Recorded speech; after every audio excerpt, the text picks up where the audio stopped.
Today we're going to make baby-sized festive feet socks. These are so named because they use the Mary Maxim yarn called Festive Feet, which comes in some wonderful winter colorways.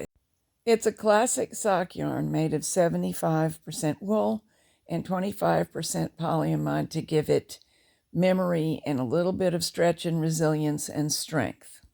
This version can be made on a flatbed machine, and it will have a seam up the inside of the ankle.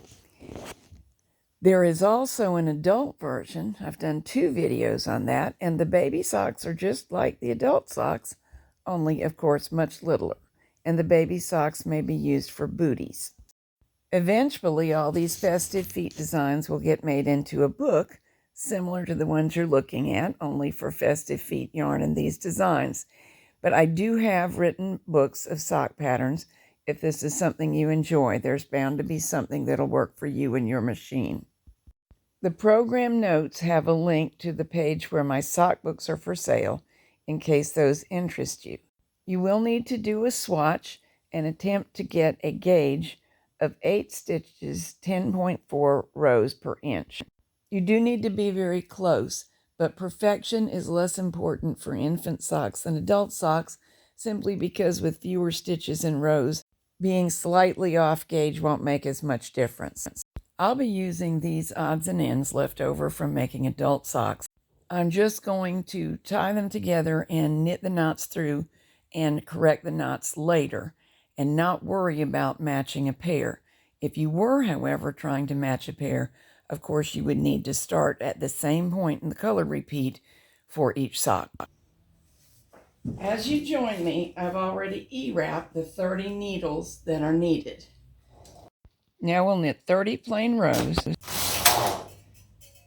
I always enjoy knitting the first few rows, about 3 on this machine, back from hold, because that cuts way, way, way down on dropped or missed stitches. So that's 3, now 27 more.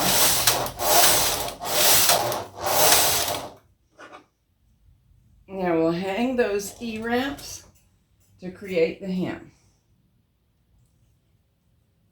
Hanging every other one is adequate.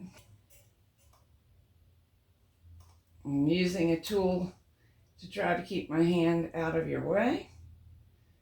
Often I'll just roll up the edge, really unroll the edge with my fingertips and use the fingers of the other hand to flip the E-wrap up onto the needle.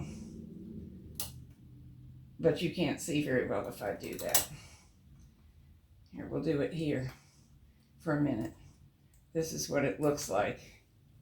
See if I can change hands and use my left hand as the needle mover and my right hand as the flipper.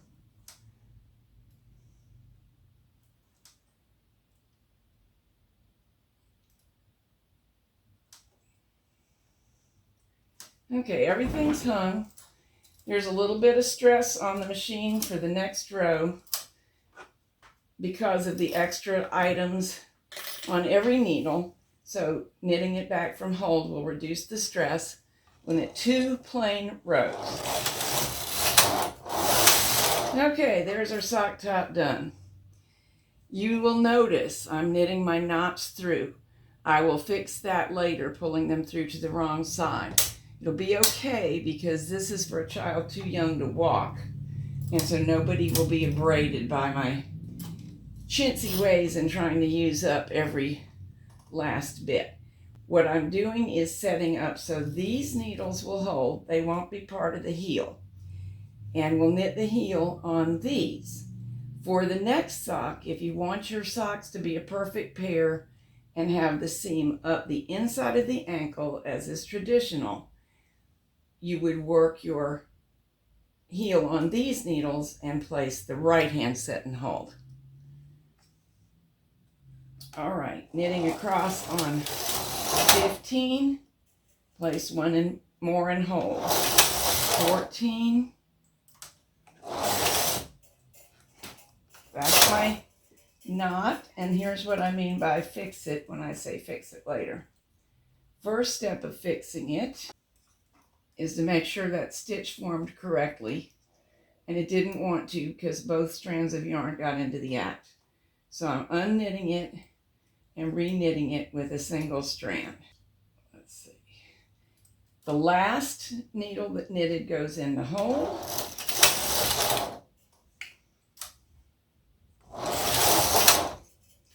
And we'll do that until only 5 needles are in work.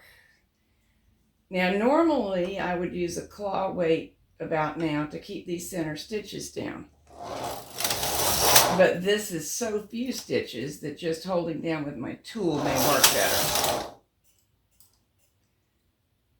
We have 7 left, so that means 2 more short rows. This is called the automatic wrap, by the way. All right, now we start lengthening by on the side away from the carriage, returning 1 needle to upper working position.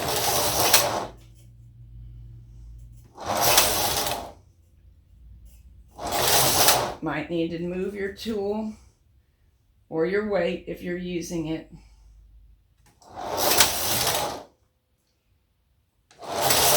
The reason for this is that, see this pocket of knitting that's forming? It causes the stitches that are nearest to the held needles to get loose on their needles and want to rise up and jump off. Naturally, we wish to discourage that behavior.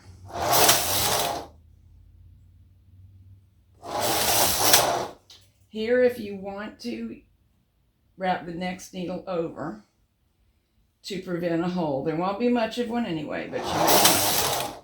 Everybody's back in work. There is a gap here because I noticed on the first short row, or the second, I let a little loop form accidentally. So I will have to weave this in later. Notice that when I pull it out, pull the loop out, my stitch goes to normal length. Let's either return these all to work by pushing them all back or tilting the carriage, it may do so. And we're going to knit 16 rows down the length of the foot.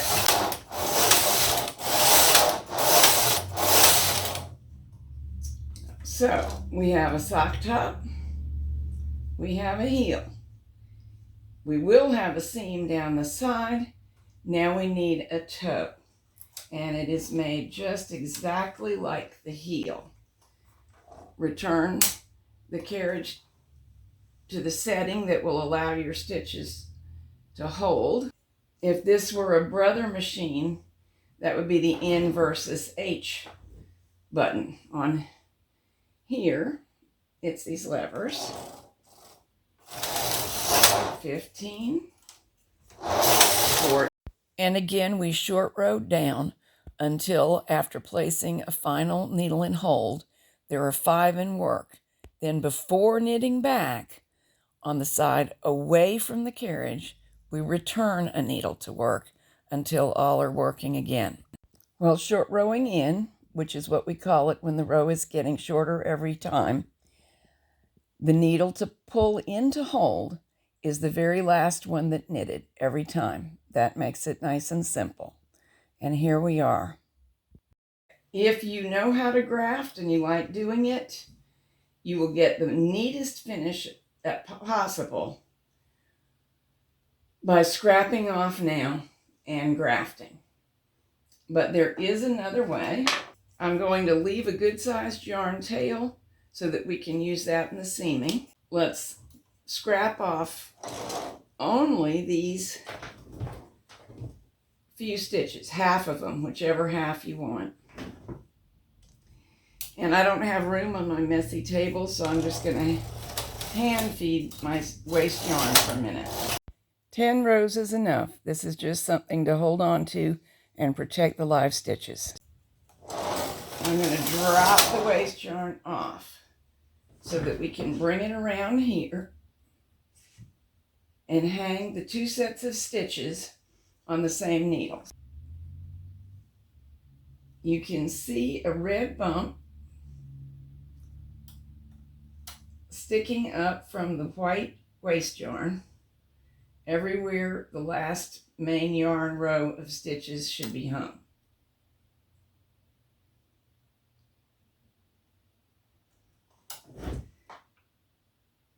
When using waste yarn for a purpose such as this one, it's enormously helpful to use a color that's really in stark contrast to the garment color.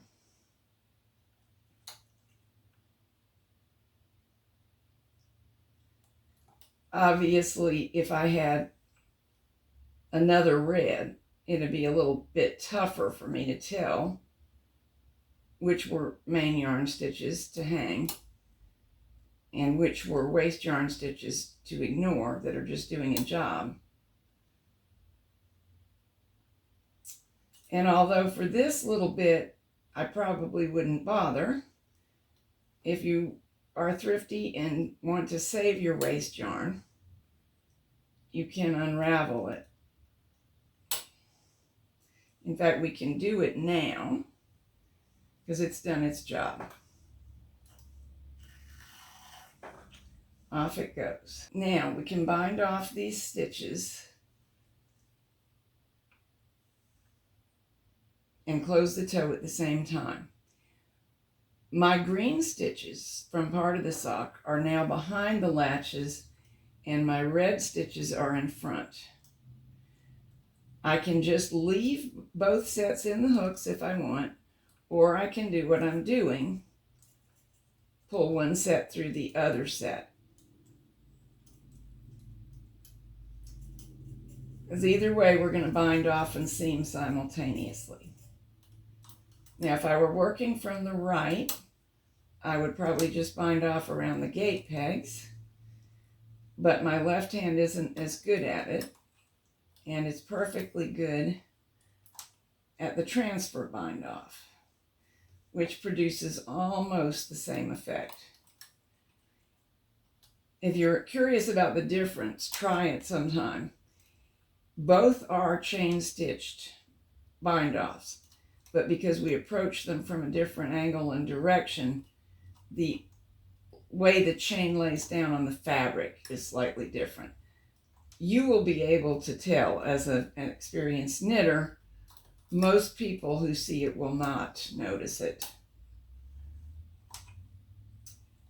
If they do notice it and they're not nice about it, don't knit them any more socks.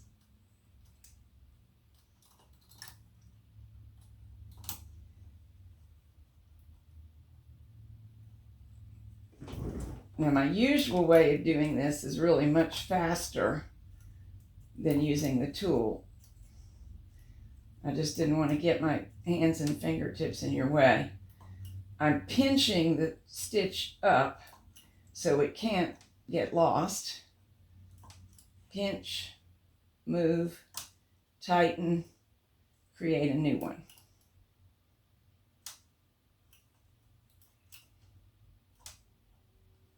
Pull through the very last one, and the knitting is done. Is that cute or what? We just have to seam the side of the sock together. Yes, this makes a ridge. It is a little bit decorative in this case. It is ill-advised for soldiers, mountain climbers, and all day on their feet workers, because the ridge inside boots or shoes can make a blister. There is no way that as a bootie for an infant, this is an almost newborn size, 6 weeks to 3 months. There's no way they're walking a long time in their shoes, so this isn't a problem. But you can certainly graft if you prefer, also known as Kitchener stitch, and you would have a completely invisible toe join. We now need to join the edges of the work with any seam that is flat and has good contact, so there won't be drafts entering the socks, and that would include the Bickford seam, the bee's knees seam, and here I am just whip stitching, matching up every pair of stitches from each side of the work. It's not fancy, but it actually does as good a job as anything. It's possible to do this from either side. I've been working from the purl side, And you can see that even though I'm using red yarn up the green part of the sock, just using the yarn as it presents itself, it's not terribly noticeable. To make something really fancy, a special gift or something, you will want to match yarn colors perfectly up the seam. You'll get a neater join at the cuff if you sew the two layers together separately, outside to outside, inside to inside. With the cuff seamed, the socks will stay on very well, but if you have trouble dressing the baby, you might prefer to sew the inside to the outside of each half separately and leave a slit.